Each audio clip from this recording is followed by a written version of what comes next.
Tannhäuser is the first Wagner you should experience if you've never heard a Wagner opera. It is full of romance, melodies, powerful characters, amazing story, and just something that will transport you to another world.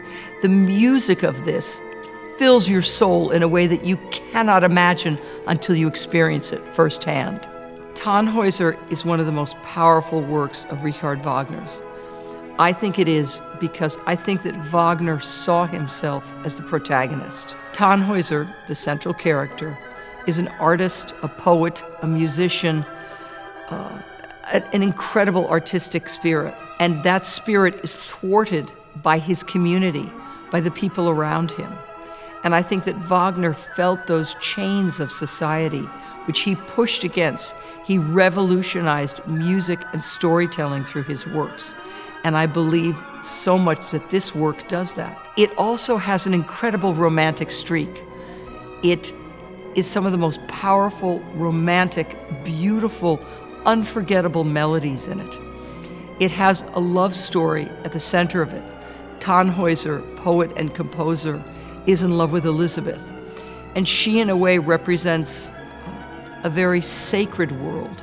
And his writing is often said to be very profane, that of Tannhäuser, and that it goes against, it clashes with his society. But in actual fact, it's truly the thing that I believe provides a kind of freedom and rebirth for his soul and Elizabeth's soul. As a director, I try to create the characters with the people who are there in front of me, with the cast. That means not only the drama, but also the music. Many of our cast are debuting their roles, and so we will get a chance to, in a way, peel back the onion together and discover the meaning of Wagner's poetry and his music in shaping these characters. I believe very much in a way of naturalistic, real, and very human storytelling. And so the acting for these characters is so important, but it has to meld, of course, with the music demands, which are not insignificant in this piece. But I am thrilled to have this cast to really create this new production and to delve into these characters. It was very important to me and to my creative team as we designed this work to find a setting that was very much inspired by a natural world, a world of the 19th century when we think of the great romantic painters, whether they be the American Romantic School or the German Romantic School, but that Tannhäuser and his community, which is somewhat of a closed community, perhaps a religious community, is very much based in a natural surrounding. When Tannhäuser leaves his community, I think he goes out into the world, into an urban setting. And it's here that his past is challenged.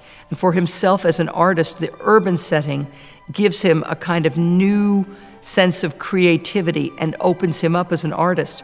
So that the conflict that we experience in the piece is Tannhäuser's conflict between the rural and the urban world, between the religious and the profane, between a world that is sacred and a world that he believes should be much more open to creativity. And so we drew a lot on a very natural surroundings as well as a very urban surroundings.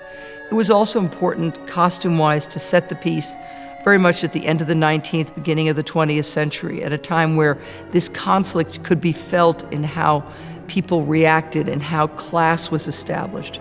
And so with the whole team, I think that we have a truly beautiful romantic setting, but also one that I hope helps to make the story make total sense to an audience today. I love Richard Wagner's operas. I love his operas. I am so fortunate that I have gotten to direct many of his operas, including the Ring Cycle, several times.